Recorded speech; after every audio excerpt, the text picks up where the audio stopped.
content time, and we are back with this series of NM versus, and this time we got a game for you in the English opening where took on pretty strong international master. I don't often in Blitz get the opportunity to play people rated this high. There's not too many guys rated this high, I want to say. Okay, he's like me. He hasn't played a lot of rated games lately, but I assume that is the top 500 or so Blitz players. So let's go ahead and jump into this game with some analysis. And I want to say that this is the type of game that shows the importance of having systems that you can play quickly and automatically. I'm not recommending to do that all the time because I think you should honestly and openly be thinking in your games on pretty much all of them. But being able to have something that you can rely on, that you know is good and you can play quickly, it can get you out of the opening, especially in Blitz, versus a better player. And that's what we have here. And I head directly to a system, and if I was playing against a lower rated player, I definitely would have played D4, someone in here to prevent E5. Because when you allow E5, you're going to be getting into a traditional English. And like right here, knight GE7 is a colors reversed closed Sicilian. And the plan for white structurally is pretty much the same in all of these. I'm going to put a pawn on D3, I'm going to put my rook on B1, and then I'm looking for expansion with the B pawn. So that's generally what you need to know. And we'll call that the Mark Biernacki special. National Master Biernacki, I should say, did a few videos for us a while back on the English, and he touches on this kind of automatic plan. Well, overall, I don't think there's anything wrong with Black's position, but it is your mentality as a player, because this is an all or nothing position for Black. If your eventual kingside attack does not work in mate me, I'm going to have the better of it in most endgames. So as I'm saying this, the understanding should be that if I can get the queens off the board with this pawn structure, I'm typically going to have an edge. And I'm happy to do that. So D3, stopping E4, no problems there. All right, rook B1, everything's going according to plan, looking for that B pawn expansion, and now A5. Say, okay, well, you're stopping me from going B4 immediately, so I'm just going to get the threat going again, and there's nothing you can do. So just by some basic opening knowledge and putting it on the structure, I made it through the first 10 moves, and I have just, that booger's worth of edge, if you will, to work with. Well, my opponent plays H6, normal enough move in the position, and B5. And you can already see in the database, this has been played by some good players. 2 games by Ivanchuk that are, wow, one's in 96 and the other's in 2015. That man's a legend. His rating was only 9 points different between that time period. Absolute beast. Then we got a game from Boss Nakamura. But B5, and White's winning 40% of the games in the database from here, 97. And let's talk about the plan, because there's lots of moves here for White, which makes sense.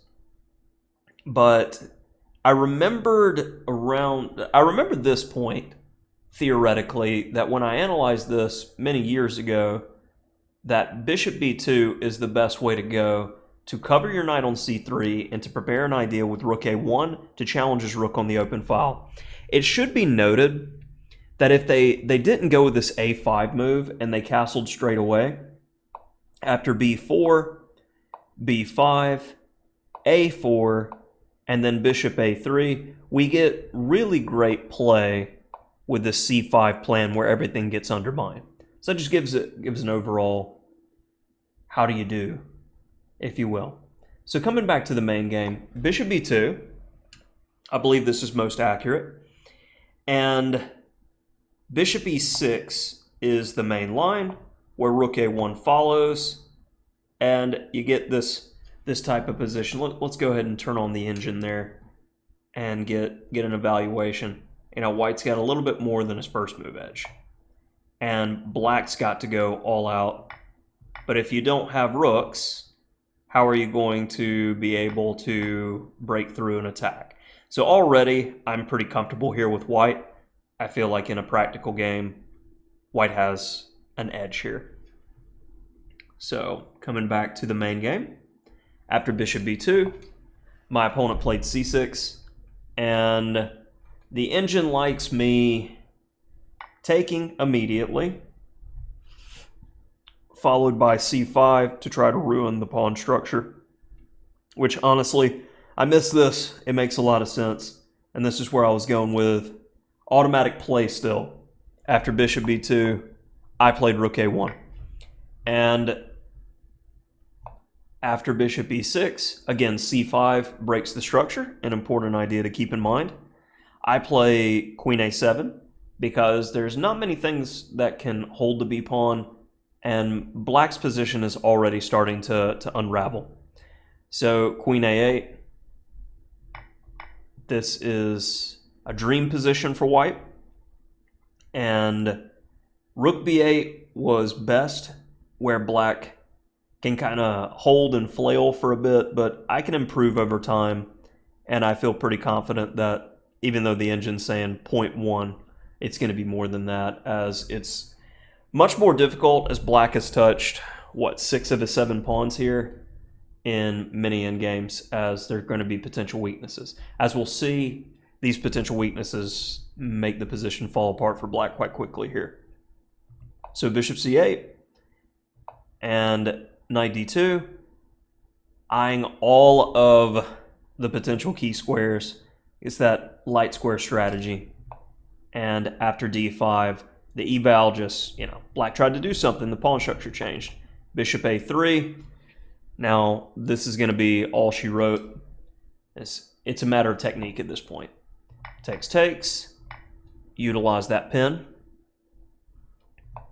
And after e4, we want to try to be as clean as possible here and limit as much counterplay as possible. Keep in mind, my opponent's 2,700 in this game, so you give them an inch, they take a mile. Takes, forces another trade, protects my extra pawn investment, gets a bit more material in the meantime. Bishop d4, good practical move, hitting that rook with the pin, and he's going for it all here with king f7.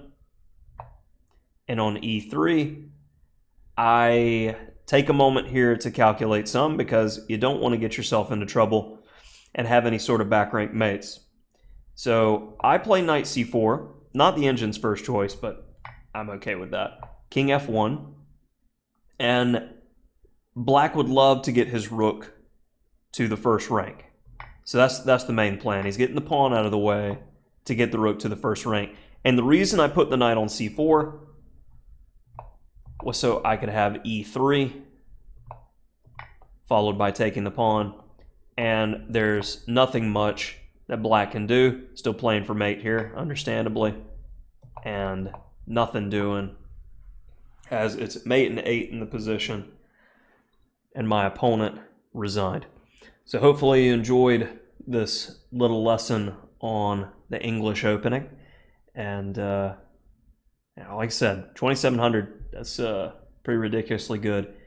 And it just goes to show you, if you know your opening lines well, sometimes, Fisher said tactics flow from a superior position. How do you get that superior position, though? I say it's from good openings work. That'll do it for this one.